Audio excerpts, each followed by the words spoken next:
जगन्नाथ। बंधुगण ऐतिहासिक कार्यक्रम करूचंती आपण माने समस्ते संभव करूचंती ए भली कार्यक्रम को आज राज्यर गोटिए आगुआ कार्यक्रम जे भली भाव अनुष्ठित करूचंती आपण माने समस्ते समस्त को धन्यवाद जणाउची। ये संभव है नुआ चित्र नूतन चित्र आज ये नुआ ओडिशा नवीन ओडिशा चित्र ये रूपांतरीकरण दिगरे आज आगे चली कलिंगनगर महोत्सव। बंधुगण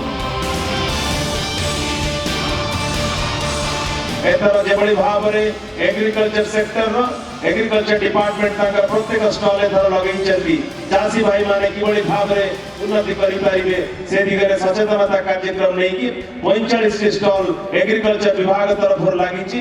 एग्रीकल्चर विभाग तरफ जहाँ सब प्रोत्साहन रही भाव अंचल जनसाधारण शिखिबे जानिबे कार्यक्रम लगे उत्पादन बढ़े रोजगार बढ़े पारे से दिगरे तरफ एग्रीकल्चर विभाग को बहुत बहुत धन्यवाद बंधुगण जनाऊँ।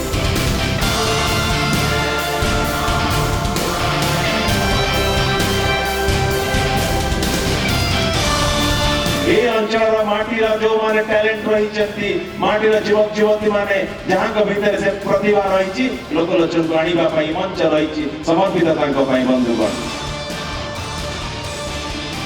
ये मनोरंजन कार्यक्रम मनोरंजन मंच ये तेणुक समस्त को आज धन्यवाद जणाई मो वक्तव्य शेष करुछि। वंदे उत्कल जननी।